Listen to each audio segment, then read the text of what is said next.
We are led to believe the world's best golfers are all using brand new, very expensive putters to secure their wins. However, you'll be shocked at how many affordable putters have already secured wins in 2025. And on top of all of those putters, I want to answer a bigger question today.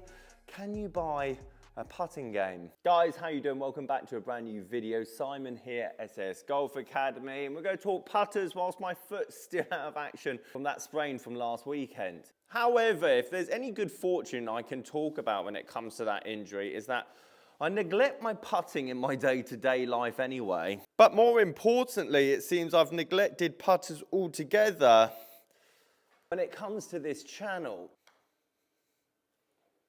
Better. Now, before I talk about what I just did there, and it's going to help so many of you perfect your putting going forward into 2025, and also before we cover the main man that won over the weekend as well, that kind of sparked this video idea, I think we should talk about the elephant in the room, which is L.A.B putters. And I have to say, I've got absolutely no standing to say how good or how not good they are. And considering looking at the PGA Club Tracker website, that is a high proportion of professionals using the L.A.B putter. When you consider, and kind of what I found fascinating through this whole research of the video, is that look at all the different variations of putters. We're talking Scotty Camerons, we're talking Ping, we're talking TaylorMade, we're talking Odyssey.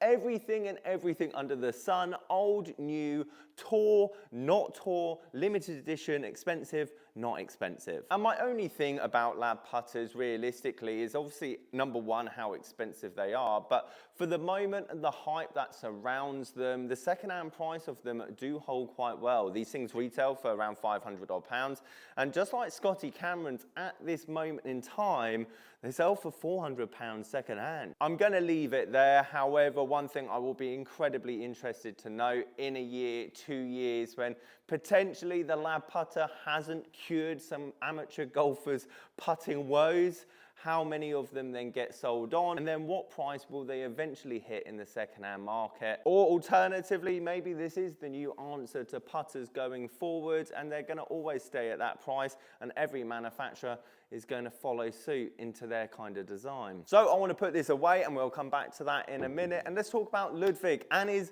Versa White Hot putter. This putter came out in 2023, so near on a year and a bit old, and actually one of the newest putters throughout this entire list. However, the reason that I was so interested in this putter, even though the face insert looks very different from Ludvig's putter, opposed to the ones that you'd find in a retail store, is that actually when I dived a bit deeper into the White Hot Versa range, is that actually the typical head styles, like the 7, for example, that I see go for so much money with the older models, because there's so much of that emotional connection to them, popularity, hype. They don't really go for that much money. I actually looked at a couple in Replay store, and at the moment they look like they retail for around £150 brand new. Second hand, £80, £90. Now my next Tour Pro uses a Ping putter, not this old, but let's be honest, not that far off.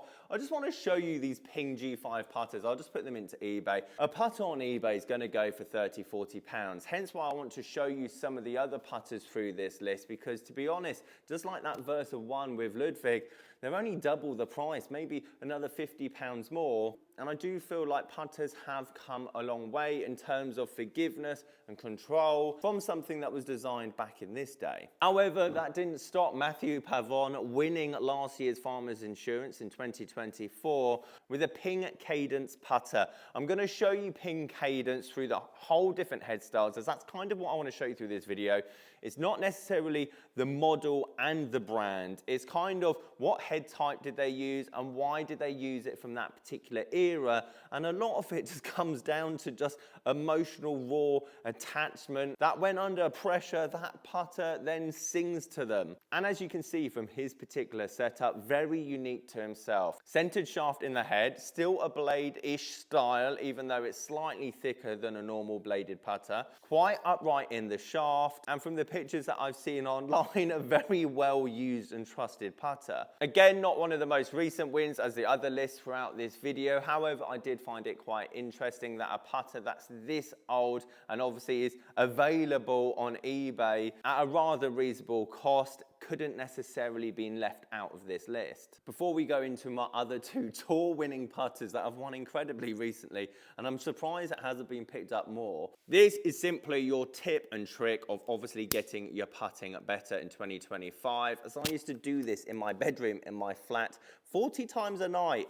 Put a line down the ball, put a tee 6 foot away from you along your carpet. And I appreciate I didn't have any of this. I didn't need any of this. And regardless, the only two goals I really cared about on those 40 putts is that I hit the tee and I got a line over line on the ball. And even there, I know my putting stroke is not anywhere as good as it should be, slightly reverberating. My point is that after 2-3 weeks of doing that 30-40 times a night on a carpet is you'll find a way to sort out your swing path, your club face, your launch angle. So your ball then starts going end over end, as long as obviously your carpet and your house is flat. And it means that every time you hit a putt on a golf course, you've hit a good putt, and if you miss the hole, it's kind of a bad read. Which is why I moved this mat a minute ago, because technically in this room, that is straight. Anything that I moved over, let's say this way, away from that straight line, is now right to left. Anything this way to that straight line is now left to right. Up next is a classic, and let's be honest, TaylorMade, even though this is not quite the same design, has been at the forefront when it comes to these particular head styles for a very long time. I'm of course talking about the TaylorMade Spider, and I'm not talking this new, I'm talking about one of the ones that pretty much took over on tour, very similar to the way L.A.B is starting to do now. Nick Taylor won the Sony Open this year, not with the Spider X, or let's say the newer modern day Spiders, but the old school ones, the 2017 model one. One reason that I quite like this going in the video is you can get them for around 100 to 120 pounds, which is expensive for the year that they've come out. This is one of the most expensive putters in this list. But just like Scotty Cameron's holding their price incredibly well secondhand, so do these. And if you look after it, keeping its head cover, use this putter for 2-3 years, it's forgiving. The line on the back of them, if you do get the line version, is very good. And I had this exact putter in my bag for an incredibly long time. I guarantee you, you're not going to lose any money on this putter simply because it's iconic. Which brings me on to my least iconic putter through this whole list. And the best bit I love about this is that not a single one of you watching this video would have wanted to put this putter in their bag until potentially now. Now we know Odyssey is simply one of the best when it comes to putters and very popular amongst, let's say, amateur golfers. Now when they introduced the Stroke L.A.B putter about 5-6 years ago, it was one of the first ever to put a graphite shaft mixed in with obviously the head and the steel at the bottom. But for whatever reason, it didn't necessarily have the same impact in the second-hand market, and I even said 2 years after it came out, what great value these putters are starting to go for. Now, obviously, Odyssey have kept that graphite combination and design with their newer models of putters going forward. However, the one thing that they didn't seem to continue with is the Tuttle head design that came with the Stroke L.A.B. And I could be wrong. I'm pretty sure that they haven't come out with the Tuttle head design. They might have similar head designs, but they haven't called it the Tuttle. And Sepp Straka won with it at the start of this year. His looks incredibly worn. And again, if you're looking for this Stroke L.A.B Tuttle putter on eBay, you're talking like 70, 80 pounds. Do feel there are certainly more forgiving head styles out there. I certainly think there's, actually scratch that, I definitely know there's better looking putters out there on the market. However, if Sepp goes on to win another 8 tournaments this year, I'm pretty sure the hype of the Tuttle putter would start infecting quite a lot of the golf community. Guys, if you've got any questions on your golf bag or golf game, sasgolfacademy.com. Catch you guys later.